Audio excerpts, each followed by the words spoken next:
আমাদের বিয়েটা তো সম্পূর্ণ হয়ে গেছিল, হিসেব মতো ও এবার এই বাড়িতে ঢুকতে পারে, তাই না দাদু ভাই? খবরদার, ও যদি এই বাড়িতে থাকে আমরা কিন্তু এই বাড়িতে থাকতে পারবো না।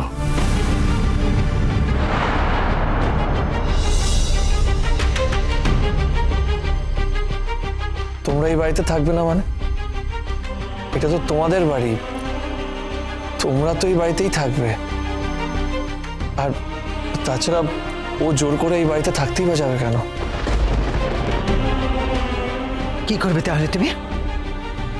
তাহলে কি করবে? ওকে নিয়ে আলাদা বসবাস করবে, তাই তো? ইচ্ছে তো ছিল না মা, আমি তো ওকে নিয়ে তোমাদের সবার সাথে এই বাড়িতে থাকতে চেয়েছিলাম, কিন্তু তোমাদের সবার আপত্তি থাকলে আমি তো আর জোর করতে পারি না। এতটুকু বিবেকে বাঁধলো না তোর? নিজের মাকে আমাকে একবার বলার প্রয়োজন বোধ করলি না? মা, তোমাকে আগে থেকে বললে কি তুমি রাজি হতে? তোমার থেকে কি অন্য কোনো রকম রিয়াকশন পেতাম আমি, বলো? বুঝলাম, তাহলেও তুমি যে বাড়ির কাউকে জানালে না, এটা কি ঠিক?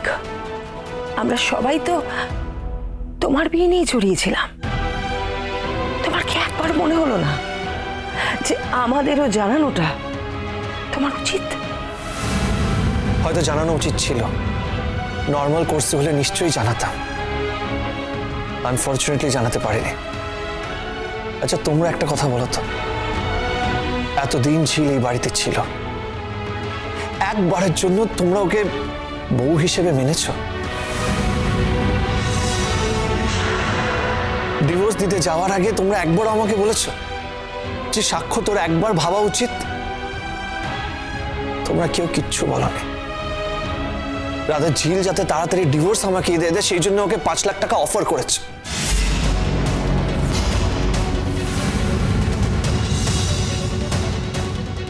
ও এই বাড়িতে আসার আগে থেকে কুচকচালি শুরু করে দিয়েছে বুঝি? ওই মেয়ে, সে আর কি করবে? আমি কোনো কুটকাচালি করিনি বড় মামি, এটা তো কোনো মিথ্যা কথা নয়। তোমরা তো সত্যি এটা করেছো, তা না হলে বলো না, তোমাদের মতো মানুষ কখনো আমাদের বস্তিতে যায়? সেই আচ্ছা ঝিল, তো তখন ঠিক কি মনে হয়েছিল যে 5 লাখ টাকা তার থেকে ছেলেটাকেই যদি পেয়ে যাই তাহলে ওই 5 লাখ টাকা নিয়ে ছুঁচো মেরে হাত গন্ধ করে কি হবে, তাই না? এই কথাটা আমাকে জিজ্ঞেস না করে তোমাদের ছেলেকে জিজ্ঞেস করো, ওই ভালো উত্তর দিতে পারবে।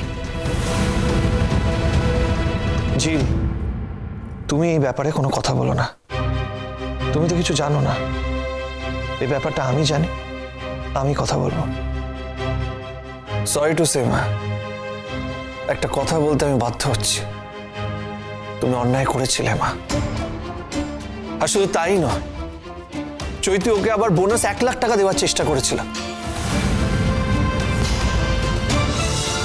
যাতে ও ডিভোর্সটা তাড়াতাড়ি দিয়ে দেয়। ভোলে বাবা পার করেগা সোম থেকে রবি প্রতিদিন বিকেল 5:30টায় স্টার জলসায়।